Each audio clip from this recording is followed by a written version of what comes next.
everyone, I'm Danielle from Snippets of Inspiration blog, and in this video I'd like to talk about how to afford a baby on a small budget or maybe a small apartment.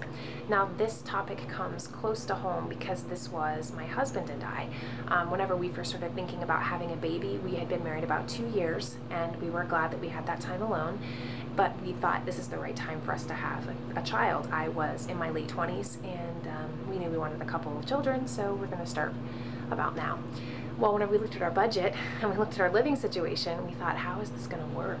We're just not ready. So we gave it some thought and we came to the conclusion that, we had peace from the Lord that it was the right time to start. And so we're just going to go ahead and do this. And we're going to trust that the Lord will lead us and show us what to do.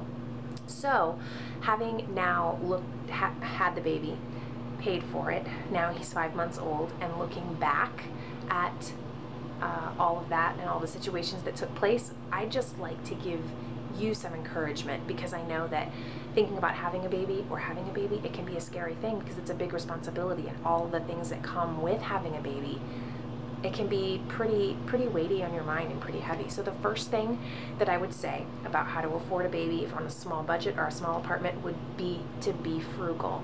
Now that seems like something simple, but sometimes it can be hard to do, especially if you're not used to having to pinch pennies. Just be frugal. Buy only the necessities. I know that whenever you find out you're going to have a baby, oh, let's go out and buy this and buy this and buy this. It can be really tempting, but just buy only those things that you need. The next thing that I would say would be to buy used or to get things that are on sale. Definitely. You've got 9 months before a baby comes, or even if you wait a couple months before you get pregnant to think about everything, you might have a year, and so that's a lot of time where you can find a lot on sale and you can save up for whatever you need. Also, you can borrow items. My brother and sister-in-law, they live right here in town, and they have 2 little boys, and so I borrowed a lot of equipment from them. I borrowed an exerciser that he can stand and bounce around in. I borrowed a swing from them. I borrowed just all kinds of stuff, and it saved me from having to buy it all. That was really nice. And then a baby registry. Now my church threw me a baby shower, which was so wonderful, but maybe this is your 2nd or 3rd baby and you're not planning on having a registry, or maybe it's your 1st baby and you're not planning on having a shower or something like that. Go ahead and get a registry, because I'm sure that people will ask you, well, what do you need? And you can just say, you know what, I've got a registry at Target. Why don't you take a look at that? Because you never know what you'll get, or friends that are out of state that might want to buy you something. So just be frugal, be in that mindset. Don't just mindlessly spend things. Keep looking down here because I have my notes down here. I want to make sure that I say everything. The next thing that I would say is to plan ahead. Obviously you've got 9 months, but if you're planning ahead, then things are going to run a lot more smoothly. So for my husband and I, we utilized a birth center whenever I had my baby. I didn't actually end up having him there. I had to be transferred to the hospital, and in the hospital I had the baby in 30 minutes. Anyway, that's a whole other story, but I utilized a birth center, and that cost about $2,500. So over the course of my pregnancy, we would pay monthly on that. So by the time that the baby came, it was all paid off.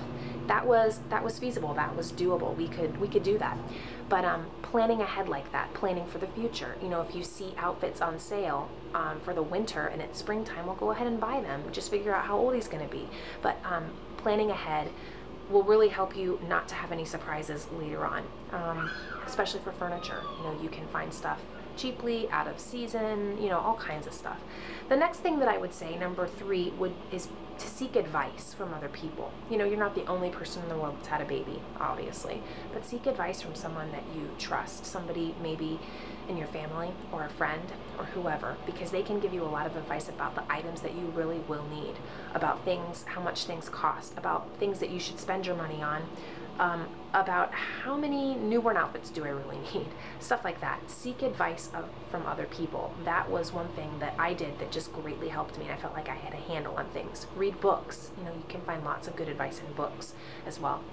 The 4th thing that I would say is just make it work. Like I said before, there's always an excuse not to have a baby. looking ahead in the future, oh, it's not a good time because then the baby will be born at Christmas and blah, blah, blah. Or, oh, let me just wait till I finish that year of school. Or let me just wait until this or this or this. Some of them may be legitimate reasons you shouldn't have a baby right now. But some of them, you know, there'll always be a better time. As far as money goes, like my husband and I, we could always use more money. And whenever we had baby, we couldn't really afford to have baby, but it just worked. We made it work. We sacrificed. We didn't do this so we could have the baby. We decided to let our Disney passes go. I live in near Orlando, when we used to have the annual passes to Disney. We decided to let those go because it's like $60 to $100 a month on that, and that's expensive. So just like prioritize and just make it work. We live in a 1-bedroom apartment and it's tight. I am sitting in the furthest end of my living room. His baby bed's on this wall. This is his changing table. I've got a rocker right there. And then literally right behind this camera is the office area. The office area has like 2 bookshelves and a desk. And then all of that is our living room. So it's tight, but we made it work. You just have to, if you really want it, you'll find a way for it to happen. So just make it work. If you really want it, just make it work. And the 5th thing that I would say is, and it's probably the most important to us, was prayer. I know everybody, maybe, you know, you don't go to church every Sunday, or maybe you don't talk to God, or maybe you don't read your Bible, or maybe you don't even care. But I'm just telling you what worked for us, and prayer was one of them. You know, my relationship with the Lord is one of the most precious things that I have.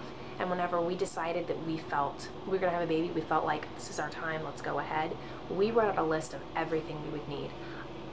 A baby bed, a stroller, a car seat, clothes, and diapers. Those were pretty much the main things that we knew that we would need for the baby. And those were our necessities. And so we prayed about them. The only thing that we had to buy before baby was born was cloth diapers. And the only reason that I bought those is because people kind of are unsure about cloth diapers. They don't want to spend $30 or $20 on a diaper because they're not realizing, you know, the life expectancy of a diaper. But I bought cloth diapers and I spent $150 on them, and that's all we had to buy. The Lord provided everything that we needed, all because we prayed. You know, I've got friends who will not choose to have a baby because they think, I can't afford it. We're going to need this and this and this and this and this, and that equals $5,000. We made it work on $150, and that was just because we trusted the Lord and we moved forward. And the Lord answered every single one of our needs, and there's a story behind every one of them. It's just amazing how He will provide. So all of that to say that you can't afford a baby on a small budget. You can't afford a baby living in a 1-bedroom apartment like we are. No, it may not be absolutely ideal, but it is so worth it because now we have a little baby boy that just brings so much joy to our lives. So I hope that's helped you a little bit. If you have any questions about anything that I've talked about, please let me know in the comments below. You can give me a thumbs up if you enjoyed this video, share it with others, and subscribe if you'd like to, and you can visit my blog for more things like this. I hope you guys have a good day. Bye-bye.